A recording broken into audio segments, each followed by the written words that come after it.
reads, you should get something like this, where you have really big RLA to begin with, and then counts per million will greatly reduce that. TMM is again not as good, whereas this one's size factors works reasonably well. I think that's size factors again. And then UQ doesn't work very well. And downsampling works quite well. Works okay. And we have FPM and TPM again, which look like those. Do we have scran there? We should have scran. I think I missed. Where'd scran go?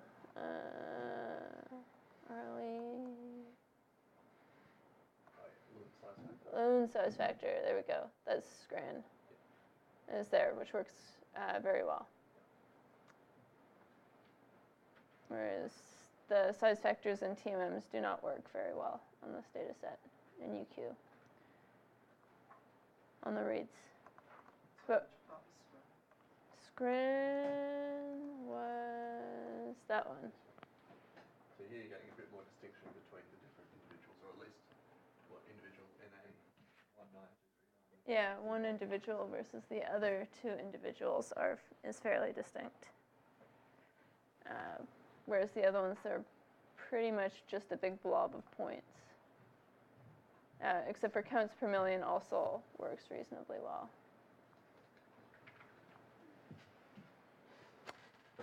So any questions on library size normalization before we move on? Nope. Okay, I'm going to hand it over to Davis for the next section.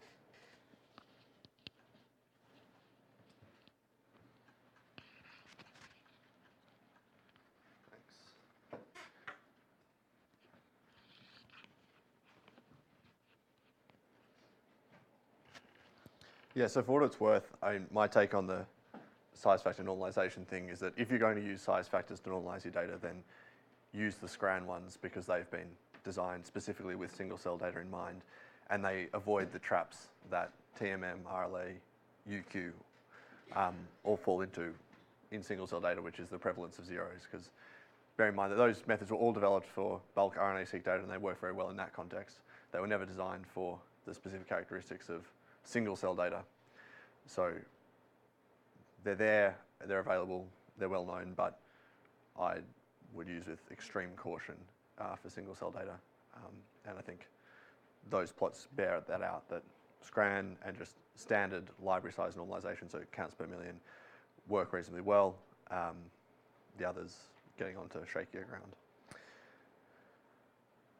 Okay, so the next chapter is dealing with confounders. So earlier, before lunch, I talked about confounding factors and the various sorts of sources of variability that can affect the measurements, the expression measurements that we obtain, and how a lot of these technical sources of variation are not of interest for our scientific questions, and we want to take them into account, deal with them in some way in our analyses.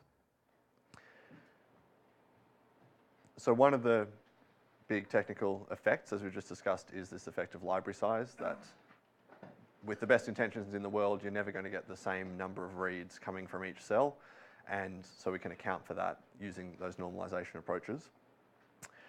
At the larger scale, I previously talked about batch effects, and as to recap there briefly, these can arise from differences in reagents, isolation methods, lab, experimenter who performed the experiment, the day the experiment was carried out. Famously, so microarray experiments, they eventually figured out had batch effects that were caused by the ozone levels on the particular day when plates were processed. So yeah, there are all sorts of reasons why the place, time, person conducting an experiment can affect the measurements that are obtained, even when they do everything completely perfectly. It's just a fact of life in this business. So this is a big topic, sort of broadly speaking, and there's plenty of literature out there, particularly on microarrays and bulk RNA-seq, and I definitely recommend checking out some of the key papers there. They're worth reading if it's not a sort of ingrained, if you're not already bored of talking about batch effects, then I'd say go and read some of these papers because it's a really important thing to have in the forefront of your mind when you're doing analyses in this sort of area, to make sure that when you're presenting inferences or presenting results, that you've avoided these sort of mistakes that plenty of people out there will be really quick to pick up on. I don't know if you're on scientific Twitter, but there was a recent case that made a bit of a splash among this sort of community of, so Yoav Gilad reanalyzed some data, a large data set that was using mouse and human tissue, and the expectation was that if you take so a bunch of different tissues from mice and the same tissues from humans and were to cluster them, then liver from mouse and liver from human should look more similar than brain from mouse, or sorry, brain from human and liver from human, just because of the nature of the tissues.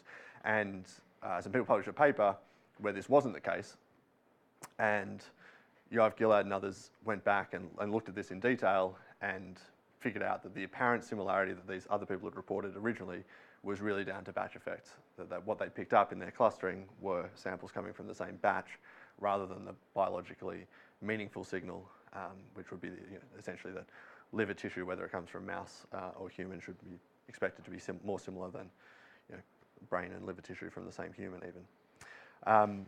So these issues are important when you're considering analyses, and it's covers principles of experimental design, which is a whole area of statistics going back 60, 70 years or more.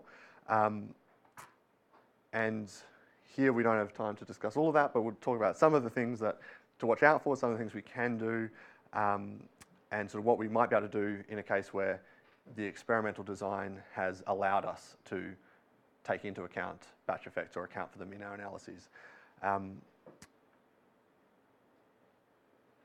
And the blue-shade data set is nice because this is from Yoav Gilad's lab in Chicago, and they specifically sought to explore some of the batch effects that we're seeing.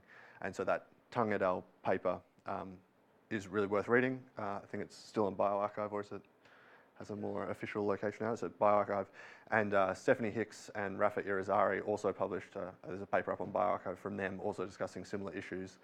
And they're worth reading for getting into all the details that we're not going to get into today in the discussion.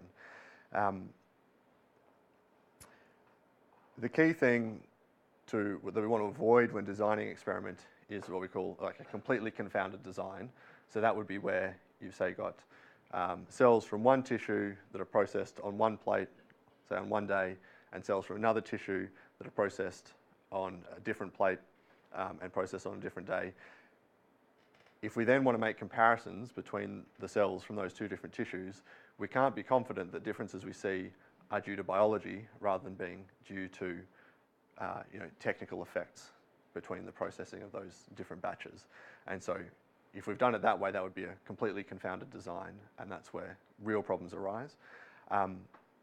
So ideally, when we have to process cells or any samples in batches, we want to balance the design of the experiment. So if we have, say, two tissues that we're interested in, and we know we're going to have to do them in two batches, then ideally we would have cells from both tissues in the first batch and cells from both tissues in the second batch, and then that allows us in the analysis steps downstream to tease out what are the effects of batch and what are the effects of tissue that we're interested in. Of course, yes? So I was wondering if the major differences are when you're sequencing, when you are preparing the libraries, or when you extract the RNA. So sequencing is almost certainly the least important source of variability there. Once you've got a stable cDNA library, whether you sequence it this week or next week, say on a high-seq machine, you're going to get almost exactly the same result, so basically indistinguishable. And I've seen that. I've had plates of cells that have accidentally been sequenced twice, because that happens. And in that case, because they started from exactly the same cDNA libraries, the results were exactly the same.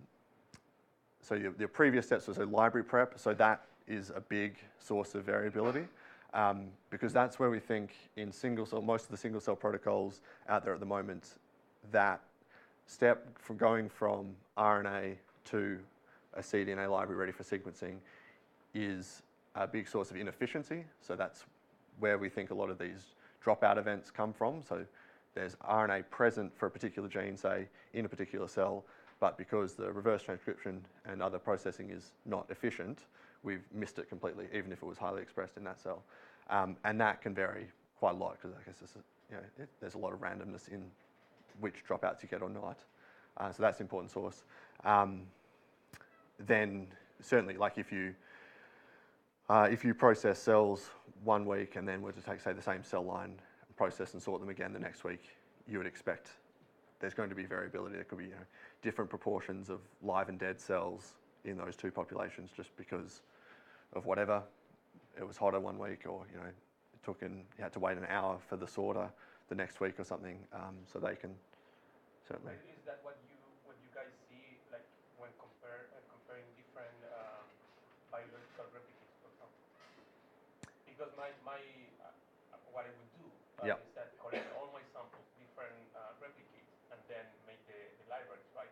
That is logic for me, but So for example, you could prepare, say, plates of cells, freeze them, and then do all the library prep in one step. Is that what you're suggesting? No, but you mentioned that even between replicates and biological replicates, you would get. Yeah, I mean, so if I took a cell line and sorted a plate this week, and I took the same cell line and did it next week, I would expect that there would be technical differences between those batches, even if I was able to, say, freeze them immediately afterwards and otherwise process them the same downstream. I would expect to see plate differences between them. Well, we had them. I see, yes. Oh, nice, yeah.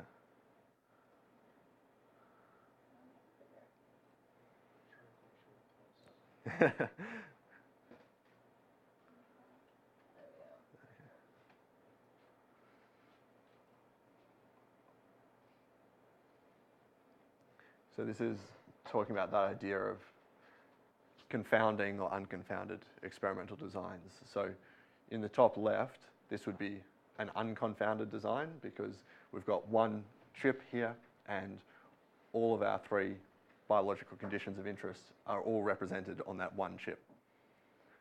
So that's sort of the ideal scenario. Well, that's a good scenario. Complete confounding is the opposite, where we've got 3 chips and each biological condition is processed on a different chip.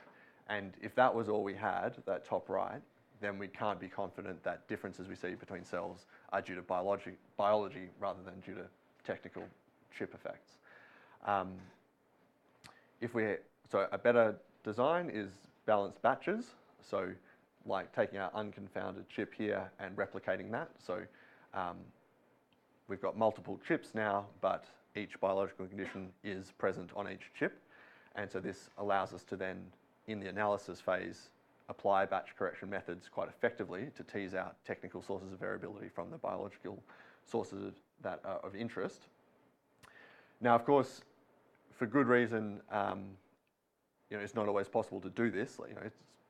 It is legitimately challenging to do single cell experiments, and for very good reasons, people need to, say, sort cells from one tissue onto a plate, and then later or on a different plate sort cells from other biological conditions. For many questions of real interest, that's just unavoidable.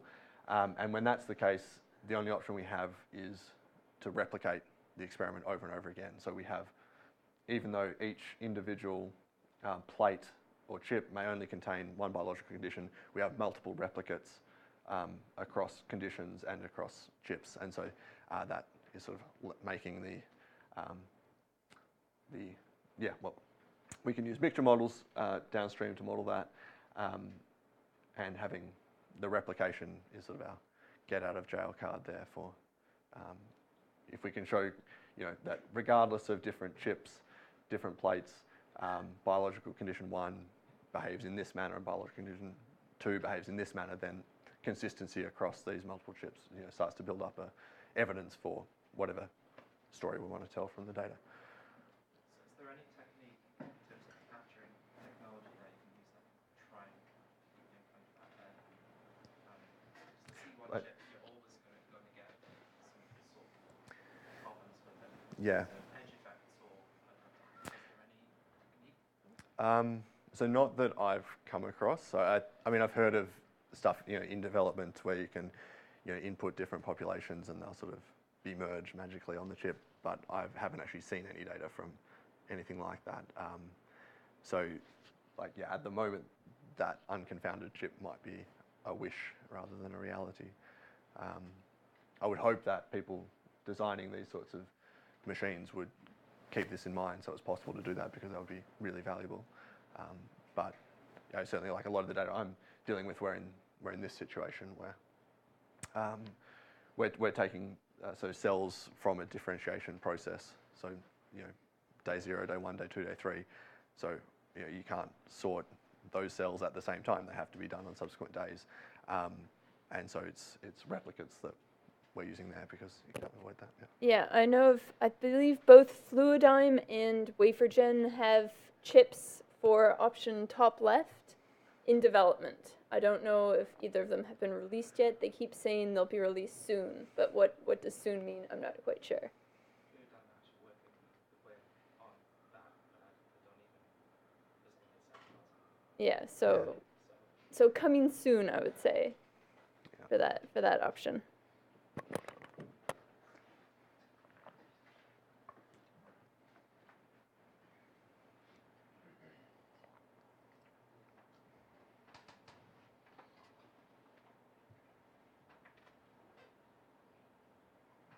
Okay, so so what we're encountering fundamentally with this problem is that there are sources of variation in the expression data measurements that we get that are not related to the biological signal of interest, and we first would like to identify what those are, and if we can, remove them or account for them in our analysis. So the use of spike-ins as control genes is appealing in this regard, because intuitively, or in principle at least, the same amount of the ERCC or other spike-in is added to each cell in our experiment. And so in principle, all the variability we observe for those particular genes should be technical noise, whereas the endogenous genes in the cell are affected both by the technical effects and by the biological variability inherent in their nature. So in principle, at least, we should be able to model the technical noise by fitting a model to the spike-ins and, in a loose sense, subtracting this technical noise from the expression measurements for the endogenous genes. And so there are several methods out there that try to do this in various ways. So the basics package uses the ERCC or other spike-in counts as an input to the model and tries to do that. RUVG, which we'll discuss below, also takes this idea of trying to have a set of control genes that should be constant in their behavior across replicates or across samples, and using that as sort of a baseline for estimating and removing the unwanted variation, the technical noise. And SCLVM, which we mentioned earlier, more focused on cell cycle analysis, so that instead takes known cell cycle genes as input and uses the behavior of those cell cycle genes to try and infer the cell cycle state and then remove variation caused by cell cycle phase. There's a newer version of SCLVM that tries to extend this idea to many annotated gene sets to try and identify what biological or technical processes underlying the gene expression measurements are responsible for variation that we're observing. So I know Ollie and Florian Buttner have been working hard on that, so that should appear soon, but it's not, the bigger model's not quite there yet. An alternative would be to identify genes that have significant variation beyond technical noise, so like distance to median or other methods for identifying highly variable genes. There are issues with the use of spike-ins for normalization, as we sort of touched on already. Because they're derived from bacterial sequences, ERCCs are quite different from human transcripts. They don't have introns. They're typically much shorter than a typical human transcript, and there are other differences as well. And beyond that, the ERCC mixture has this huge range of concentrations from very high concentration to very low concentration. And if we don't sequence a lot of ERCCs, if we don't spend a lot of our sequencing budget on ERCCs, then we're just not going to detect the more lowly concentrated ERCC genes. And that being the case, we might only have a set of 10 or 15 ERCCs to work with, and that's getting sort of slightly dicey for building a normalization method on top of. For other reasons, including the actual difficulties of pipetting and so on, it is reasonably often the case, I've certainly observed in data that I've seen, that the variability of ERCCs can actually be higher than the variability of endogenous genes. And so if our impression of the technical noise we're getting from the ERCCs is not an accurate representation of the technical variability for endogenous genes, then it's sort of a non-starter using them for normalization. So in certain circumstances, that approach I think can be fruitful, but in many cases it won't be. And if we can't use the spike-ins in that way for normalization, then happily there are approaches that can look at the behavior overall of the endogenous genes instead and use that to try and tease out technical from sort of biological confounding effects. And the fundamental idea here is that we have a large number of endogenous genes, and we basically expect that on average they shouldn't vary systematically between cells under sort of quote-unquote similar conditions. So if we have similar cells, then the large number of endogenous genes should behave similarly between them. And there's information in that can be used to extract information about the unwanted or technical sources of variability. And so that's what the RUVS method, which we'll also demonstrate in this section, tries to do. And this can perform well, as we'll see in this example. So here we got loading the libraries as previously, loading the data sets, identifying the endogenous genes and ERCCs, and then we can talk about removing unwanted variation. So we've talked about batch effects, and there are, this is, as I said, this has been an issue for microarray analysis, for bulk RNA-seq analysis, and so tools have been developed for dealing with this for RNA-seq data at the bulk, from bulk samples. And one of these tools is called Remove Unwanted Variation, or RUV-seq. And briefly, we're imagining that we have small n samples, capital J genes, and we can consider a generalized linear model where the read counts are regressed on both known covariates and unknown factors of unwanted variation. So this is what we call a latent variable model, a hidden variable model, in the sense that we're including some things we know about, like the total number of features detected per cell, for example, and then allowing the model to sort of learn about or infer unobserved factors that are adding variability to our data. So if we have our counts as y, then we have this form of a generalized linear model. So we have log of the expectation of y, the counts, given w, x, and o, is now a linear combination of factors. So here we'll call w our latent factors, so ones we haven't observed, we want to learn from the model. X, a design matrix of known factors that we think will affect variability, like, for example, total features per cell, and then we have some noise term. And have I just redefined what that? Yeah, no, that's right. Good. Oh, so O is the offsets, could be offsets.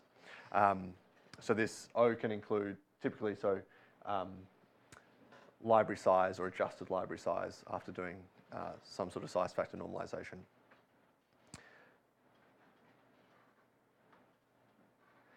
And so one sort of thing we need to provide as a starting point for the model is how many latent factors, so K, what K is equal to, how many latent factors we want the model to infer.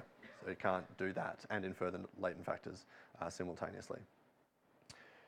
So RUV then has sort of 3 distinct approaches that it can use, like all sort of based around this model, but slightly different versions of it. IEVG uses negative control genes, so these are, for example, our spike-ins, ERCCs, they're assumed to have constant expression across samples. IVS uses this idea of you provide it with information about which samples are replicates of each other, and then it expects the covariates of interest to be constant for these replicates, and therefore essentially in some sense uses the similarity between what you've told it are replicate samples to infer the factors of unwanted variation. And then IEVR, which we won't demonstrate using, uses residuals, so fitting a GLM, regressing on the counts, regressing out covariates of interest, and then looking at what remains in the residuals, what variation remains in the individuals to infer factors. So we're going to concentrate on IEVG since that's linked to the idea of using ERCCs as control genes for normalization, and IEVS, which uses this idea of replicates, which we think generally give better results. Any questions at this point before we dive into looking at some analyses? Yeah.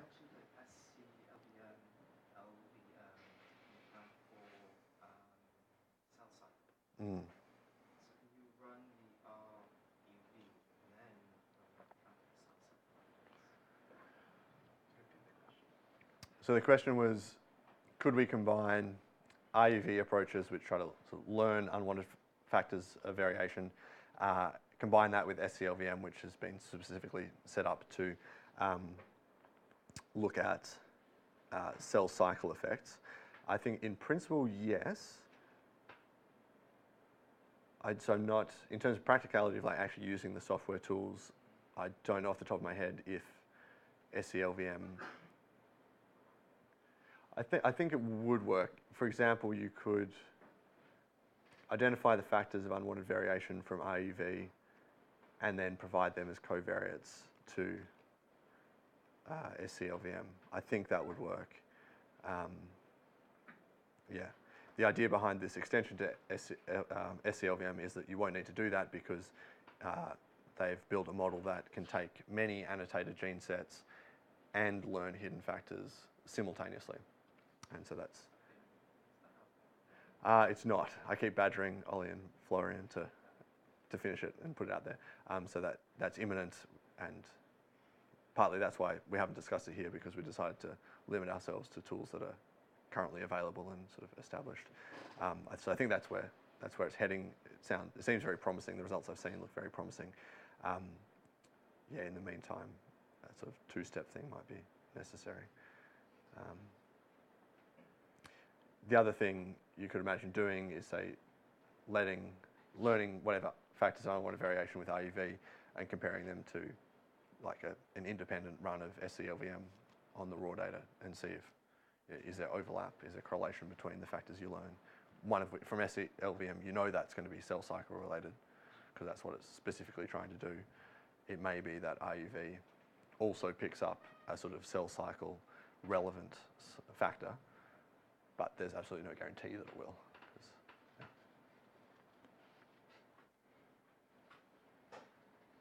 Yep. So in that regard, so I'm not familiar with this, so I'm just asking because I'm curious. So when you do single cell analysis, do you find like there are differences between different populations in different phases of the cell cycle? Because you should be able to see that, right? If cell cycle is really a factor contributing to. I mean, How do you mean see that? Together, right? And the effect may not be that distinct. So I think it's worth checking out the SCLVM paper if you're interested in it, because I think that will explain it in more detail than I'll be able to do now. But it could be that the variation from cell cycle is not sort of on its own so strong that it will, say, show up in a cluster in like a, dimension reduction plot that shows like this cluster's G1, this one's G2M, this one's S phase. It may not be that distinct. The risk is that, say, you might be interested in some differentiation process and you'd like to see in some sense, a continuum of cells from the start to the end of that differentiation process. And what happens when you add this extra layer of variability coming from the cell cycle is that disrupts the picture of this differentiation process, because this extra variability is masking the biological signal that you're really interested in. And so in that case, we'd like to, since we know cell cycle's a thing and it does affect that, we could specifically target trying to remove that source of variability particularly to clarify our picture of the underlying biological process of interest. And I guess RUV tries to do that sort of more generally by operating on the principle that batch effects, unwanted confounders, are likely to have a large scale effect, so on many genes across many cells, whereas particular biological processes are more likely to affect a relatively small set of genes, potentially in a smaller number of cells.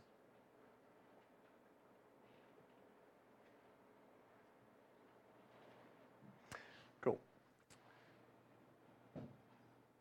So to look at RUVG first, so in this case, so the RUVG is the command that we run in R. So we provide it with the raw counts, which we can extract from the umi.qc object. We previously defined the vector or the identifiers for the ERCC genes, and so we provide that as an argument to RUVG, saying to the method, here are the control genes, or here are the genes we want to treat as control genes.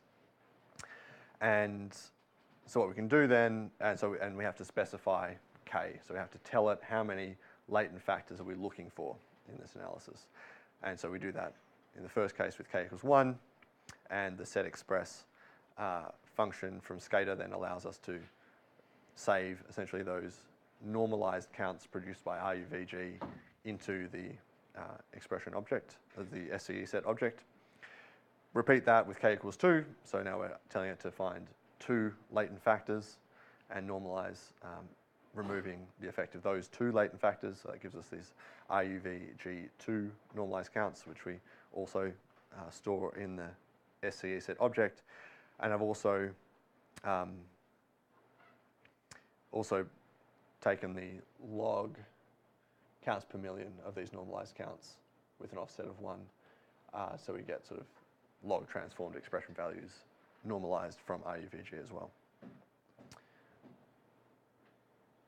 So as far as it goes, running RUVG is not too taxing.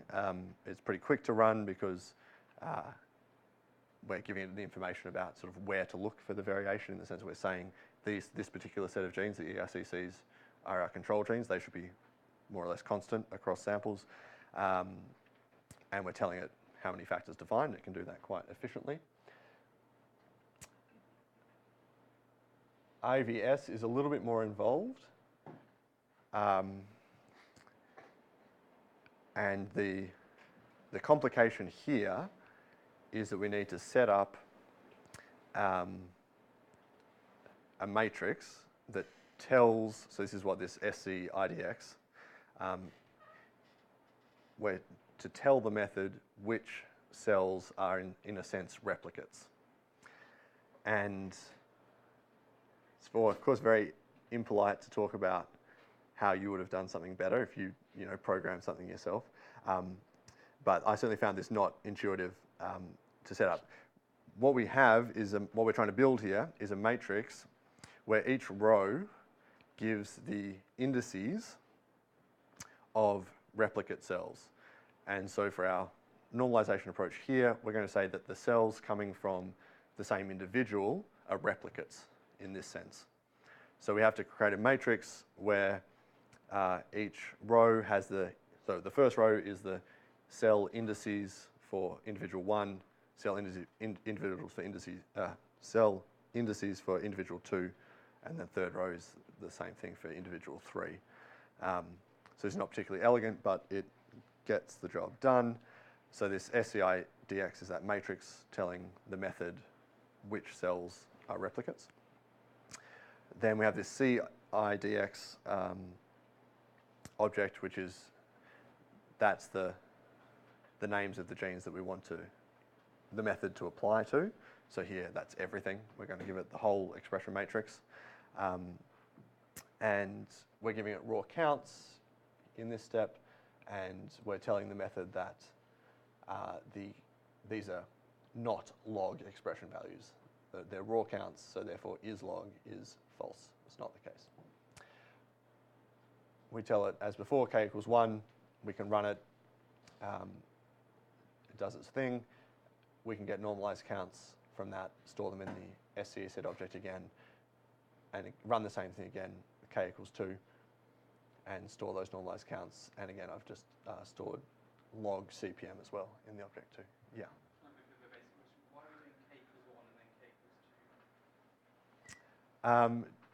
equals 2? Sorry, the question was, why are we doing k equals 1 and k equals 2? Just so we can compare the results. So this is a sort of a general feature, bug of these sorts of approaches, is that you need to define k. And often a priori, like what should k be? That's an open question. If batch is very strong, then you'd hope that the first, most important latent factor that the model picks out should be that batch effect, but it may not be.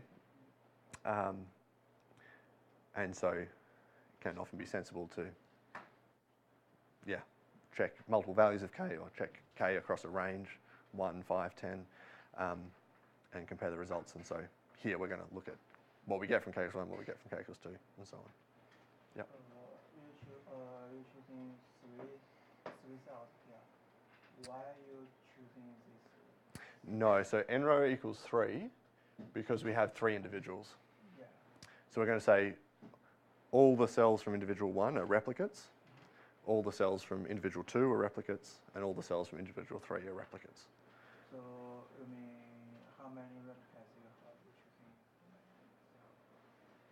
choosing? No, I'm going to say, for the model's purposes, I'm going to say, so like, for example, if you're confused about what this does, say just run, for example, this line.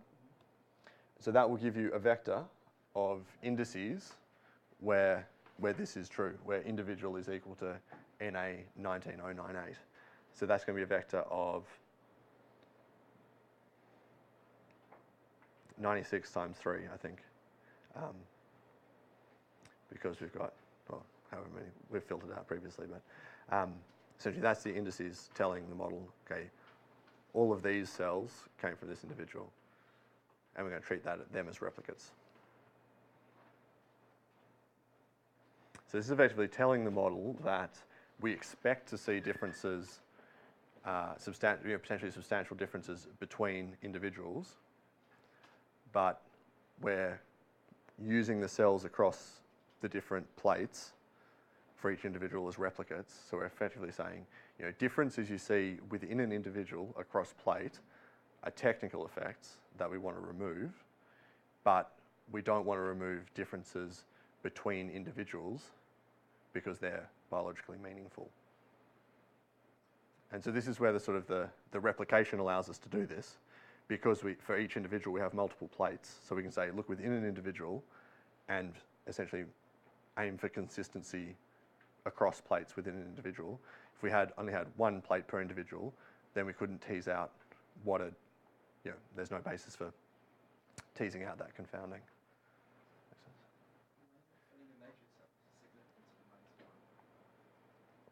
The significance of the -1, and so this is where it's like a real programming hack.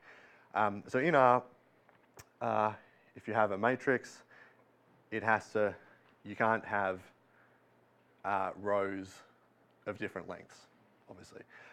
So -1 is there to say that, so the model, the function recognizes -1 as a non-entity, as a missing value. So I think in this case it's kind of neat because I think we've got the same number of individuals, so actually those rows would be complete. They would have the same length of actual indices for cells. No, they're not. No, because we got rid of one plate for, we got rid of one batch. So I think actually it might be for the first individual, then the first 192, I suppose, entries are, oh, who knows? Who knows what we did after QC? Hmm?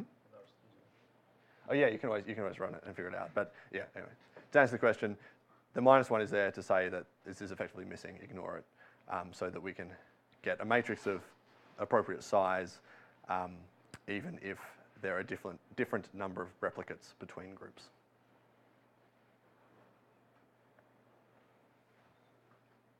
Okay, so that's RUVS. Okay, so the general challenge is how do we actually assess the effectiveness of any of these sort of methods for trying to remove unwanted variability.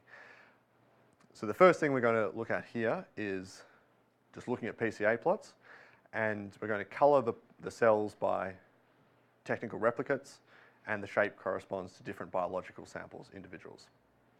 And what we like to see, or a separation, in this case of biological samples and interspersed batches, indicates that the technical variation has been removed. So if we look at a plot and we see, if we were to see 3 distinct clusters, and individual 1 was in this cluster, individual 2 in this cluster, individual 3 in this cluster, and within each cluster all of the batches were completely overlapping, then we'd say that, okay, that looks like it's worked because whatever we've done, whatever variation we've removed, has made the differences between individuals more distinct and the differences between plates or between batches less distinct. So that would be sort of what we're aiming for. So if we look at RUVG with k equals 1 here, then I think I would say this has been limited in its effectiveness. We can see individual NA 19239 sort of down here, individual 19101 sort of broadly up here, but we can still make out pretty clear distinctions between some of these batches. They might overlap in some sense, but there are some clear differences. So I'd say sort of limited effectiveness here. If we use RUVG again, but now let it find 2 latent factors and remove them, the picture changes somewhat compared to up here. So we have removed more variation. If you look at so component 1 explains 61% of the variance. When we use k equals 1 with RUVG, that's reduced to 48%. So we have removed more variability from the expression data when we do this with k equals 2, but we're not getting great separation between the individuals. You might say, okay, this individual again sort of clusters distinctly from these two we know about, but these 2 individuals overlap very substantially, so doesn't look like it's really getting to the sort of solution that we want. If we look at RAVS with k equals 1, we see that, okay, so for this particular individual down here, so these 2 batches now overlap quite distinctly, so that's the sort of effect we'd like to see. Looks like now we're getting quite consistent behaviour between these 2 batches, those 2 plates. We've got this batch still a bit distinct. Again, for this individual, 2 of these batches overlap quite nicely, but this red batch doesn't really, and for this 3rd individual, we're really looking quite distinct. And so that is, also happens to be, so this is the case where we have 2 plates for this individual rather than 3, so there's also there's less information because we have fewer replicates. There's also less information for the model to use to sort of try and remove the variation between these batches. If we use k equals 2, so the picture is improved for this particular individual. These plates are now close together. It's looking reasonable for this individual here. For this one, now again, we're seeing sort of separation between those batches. So I'd say probably overall a better looking picture than the RUVG approach, although not perfect by any stretch. And looking back at that, okay, this one looks okay.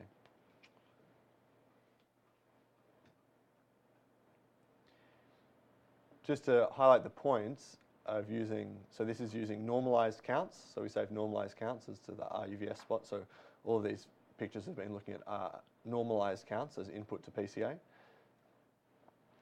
If we instead input log2 counts per million based on these normalized counts, then this looks a lot better actually. So now we're seeing the three individuals a bit more distinctly grouped in the PCA plot, and we're seeing some overlap of these. So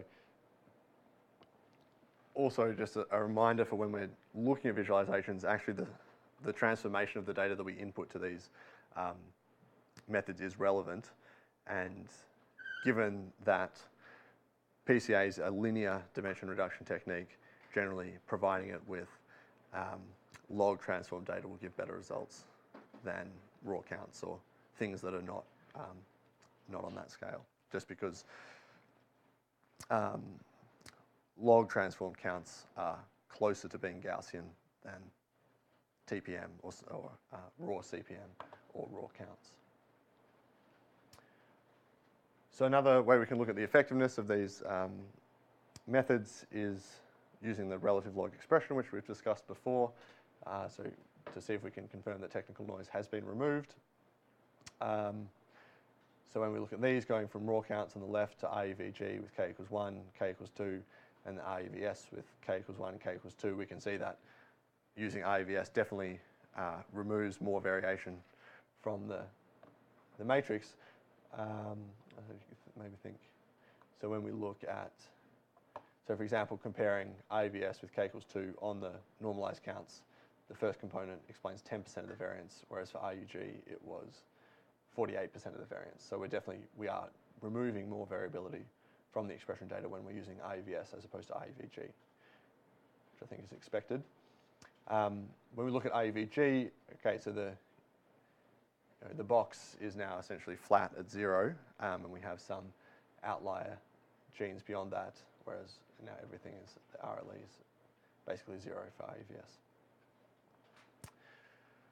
So a third and final, I think, way to look at the effectiveness is to look at differentially expressed or DE genes among batches of the same individual.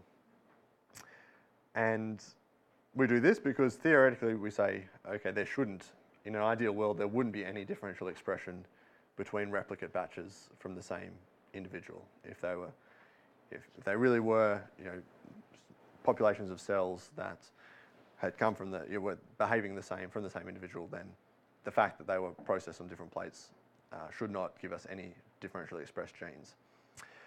So let's try this by taking the most promising individual, so NA19101, whose batches are the closest to each other, and then we can actually run some DE tests and see what we find under different normalization schemes. So we're just going to keep the batches, the relevant batches for this particular individual, of which we have 3, and we're just going to sample 20 cells from each just to keep the running time down. And so we're going to get a small subset of the overall data sets and do that, and just analyze these for DE. So we're going to use the EDGAR package to calculate DE genes. So this fits a negative binomial generalized linear model. And I'll describe what that is in more detail as we go on. But the first thing we need to do is fundamentally to set up a design matrix. So the design matrix tells the model sort of the relevant covariates that we're going to include in the model. And so this model.matrix function in R builds a design matrix from a particular vector of input. So we're telling it the batch that the cells belong to, and it builds a design matrix which has an intercept term as one column, and then we'll have produce 2 other columns which indicate the particular batches relative to the intercept. Do we show that? Show the head of that? No. Okay. Try running that yourself. Have a look at it, and if it doesn't make any sense, we can discuss it downstream. So for running EDGAR, and likewise for DE-seq and many other sort of statistical methods that try to look for sort of differential expression between genes, the input data for EDGAR needs to be raw counts. And so this is important. Like, it's tempting to sort of use normalized counts in some way, or take TPM and round them to get integers and use them as input. That shouldn't be done, because the models, so EDGAR and DEC2 and others, make specific assumptions about the probability distribution of the input data. And if we supply counts, then those assumptions are reasonable. If we don't supply counts, then those assumptions are broken, and the statistical machinery of these models is no longer guaranteed to give sensible results. So just bear that in mind. If using EDGR or DE-seq, some of these other methods, just be sure that you're inputting the correct data into the model, and typically that will be raw data, which in our case typically counts. So we're going to supply a model and test a particular coefficient. In each case, in the tests below, which I'll describe as we go through them, we're going to test for a difference in expression between replicate plate 3 and replicate plate 1. There are other ways we could do it, and if you're interested, happy to discuss them later, but what you see in the results we'll show below, we're looking for a difference in genes that show a difference in expression between replicate plate 3 and plate 1. So if we just supply raw counts, then we'll have a look at the extent of differential expressed genes that we get. So EDGR has an input data format called a DGE list, and so here we just supply the counts, so the raw counts, so we can extract them from our SCE set object. Normalization factors, which in general you would compute size factors or normalization factors when doing an EDGR analysis, but just to demonstrate what's going on here, we're just going to leave these as 1 for the time being, and we need to define a group to which each of the cells belong, and so that will be batch in this particular case. Although given we have a design matrix, this is not so important. So the negative binomial model is a model for count data that's over-dispersed. And so that means that there is more variability in the data than a Poisson model would account for. So if you have seen the Poisson model before, then you might recall that it has a rate parameter, so a mean parameter, and the variance of a Poisson distribution is equal to the mean. So it has one parameter, the Poisson model. Now, if we have data that is counts, like we get from a Poisson model, but there's more variability in the data than the mean, so the variance is higher than the mean, then that's what we call over-dispersed. And one way of modeling that is with a negative binomial model, which is like saying among our replicates, well, if you do this, if you imagine that we have multiple replicates, if they all had the same average expression level, and we applied that true expression level, and then we got counts from them, then a Poisson model would describe that.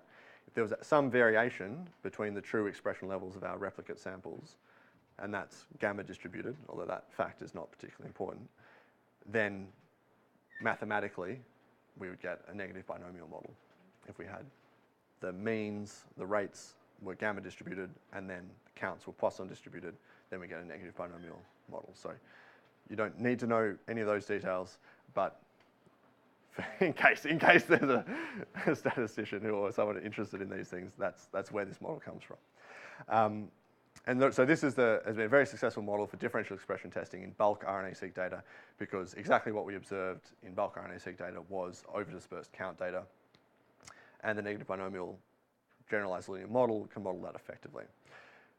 The key thing we need to do when doing that is estimating this thing called the dispersion. So that's what this estimate disp function does. It estimates the dispersion, which is, you can think of it as a variance parameter.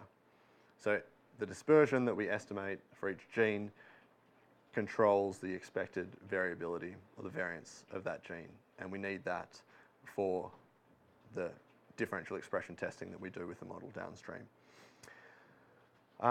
So we give it this object that we've created, we give it this design matrix, and so that's so it knows about, so which are replicates in a sense, so which cells it should treat as replicates, and that's important for controlling its estimate of the variation. Probably already given you way more detail about these models than you really wanted, but there we go, so I'll stop. One important thing, so bearing in mind that EDGR was developed for bulk RNA-seq and not single-cell RNA-seq, if we do apply it to single cell data to get better results, we want to add this argument trend.method equals none.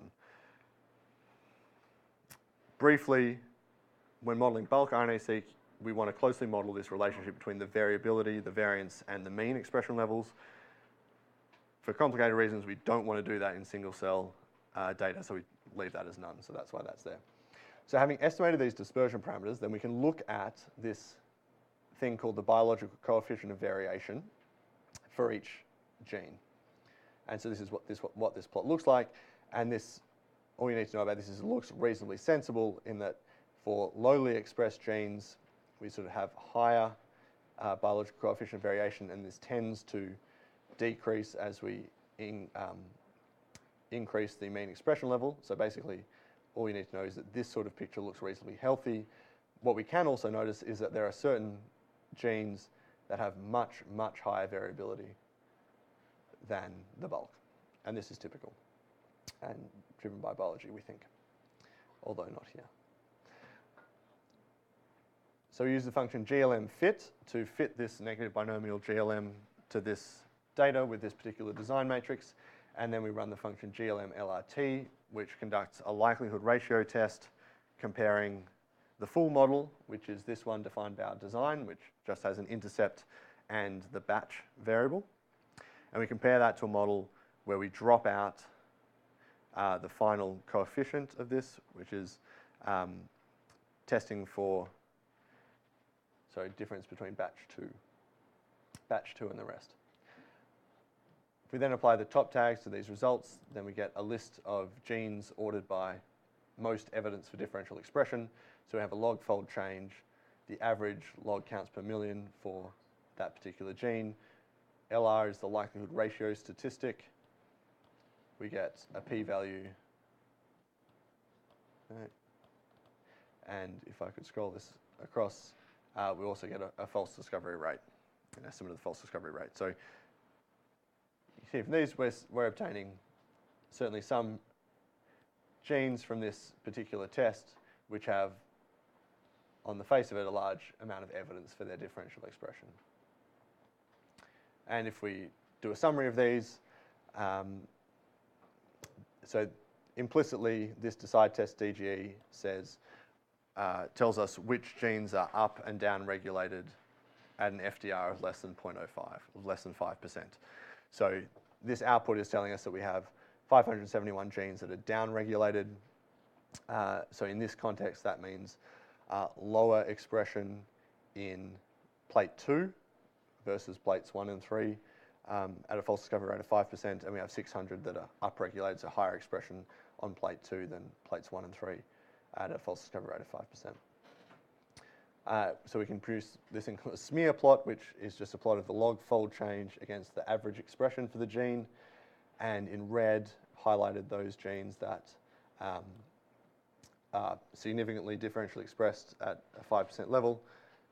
So the good news here is that at least, so this distribution of log fold changes is closely centered on 0, as it should, and you can see these genes with high fold change are the ones that we call differentially expressed.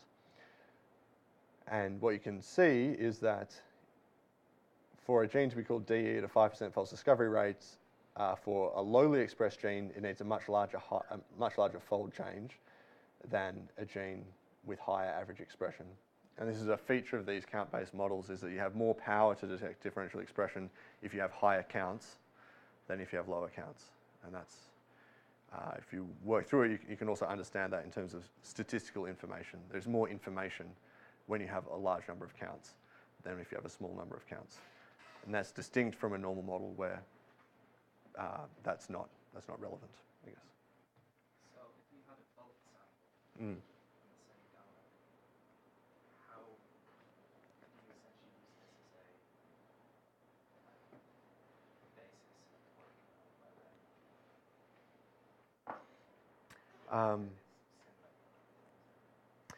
Yeah, it becomes tricky because, oh, sorry, yes, the question.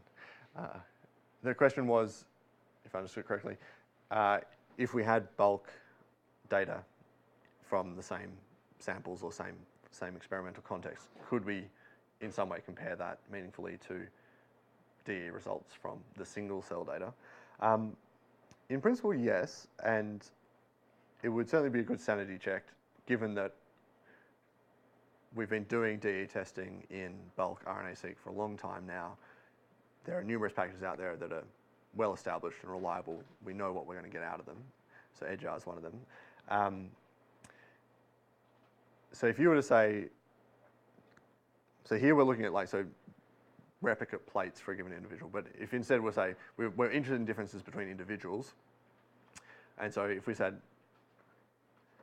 okay, so we've got these 3 plates for each individual. A reasonable experiment could be to say, so we've sorted cells onto those plates, for example, from a particular sample from the individual. Let's make a bulk library from that as well for this replicate plate and for this other replicate plate. And then you could, do a 3 versus 3 comparison between individuals from those bulk libraries. And that, you would get reasonable DE results from that. And so you could compare that, the set of DE genes you find from that comparison to, yeah.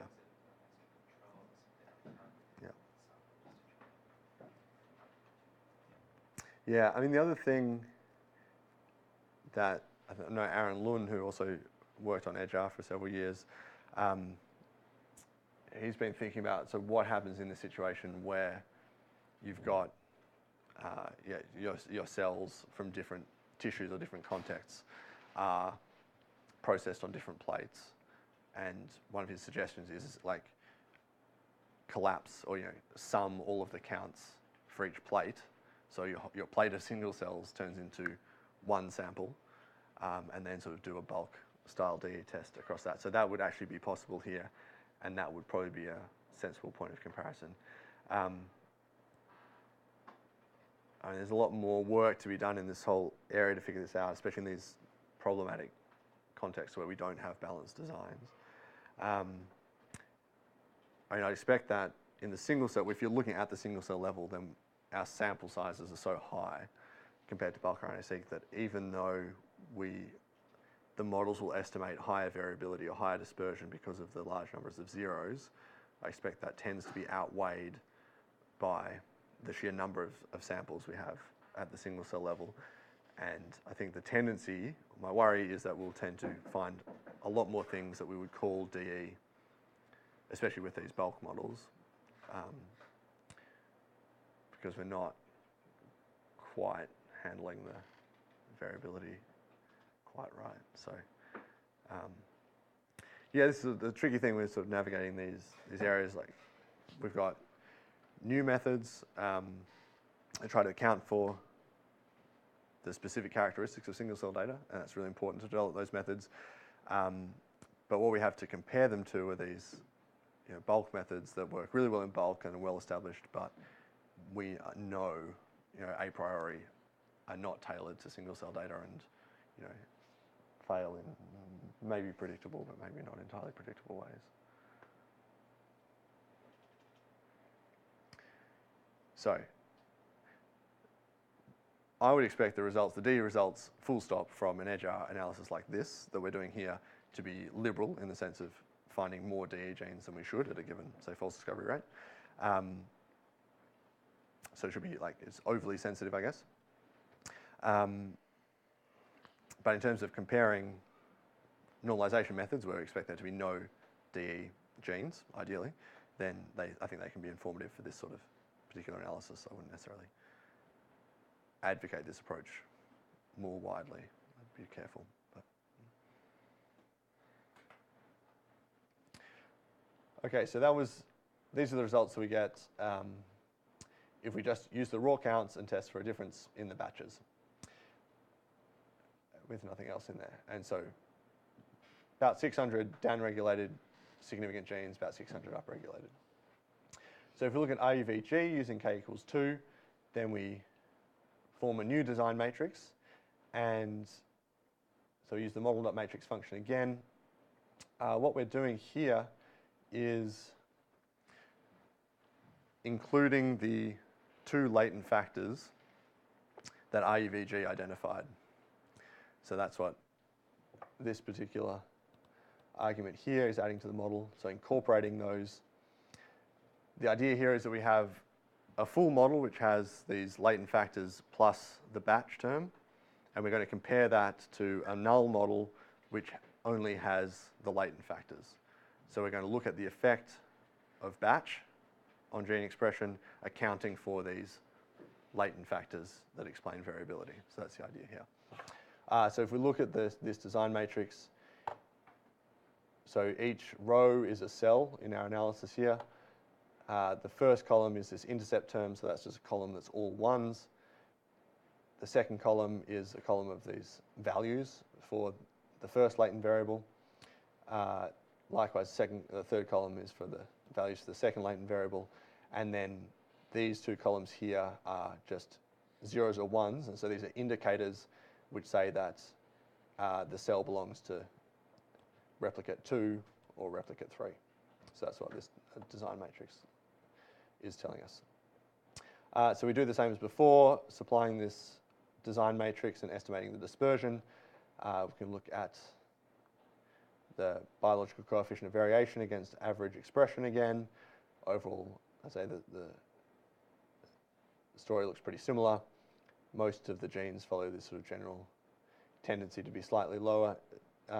BCV with increased expression have some genes that are very highly variable, have high dispersion values. Go through the same fitting procedure, supplying the design matrix and this DGE object that contains the estimated dispersions. Conduct the likelihood ratio test. And annoyingly, I made a mistake in the code because here I tested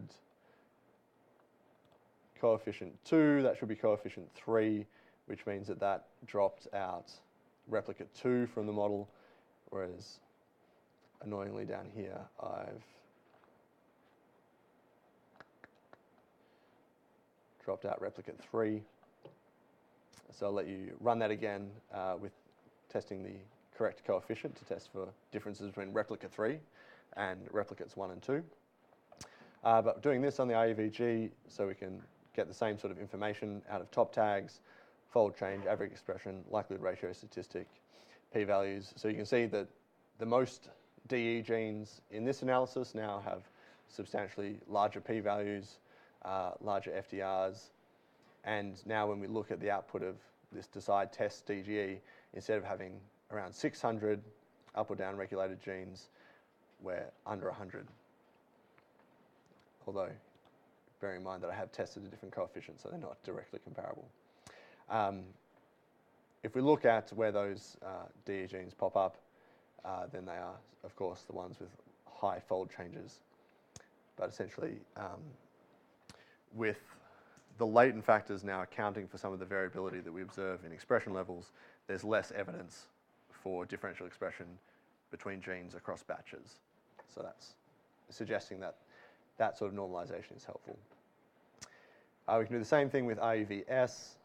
So again, just providing the RUVS latent factors in the design matrix. Similarly there, same story of estimating the dispersion. Very similar story again with the biological coefficient of variation against the average expression.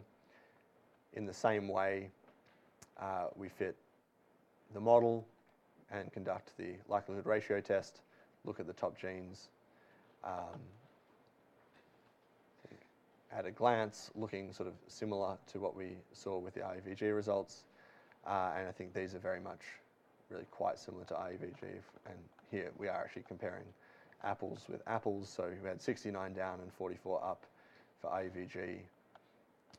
And we've got 81 down and 54 up with this. So similar sort of story.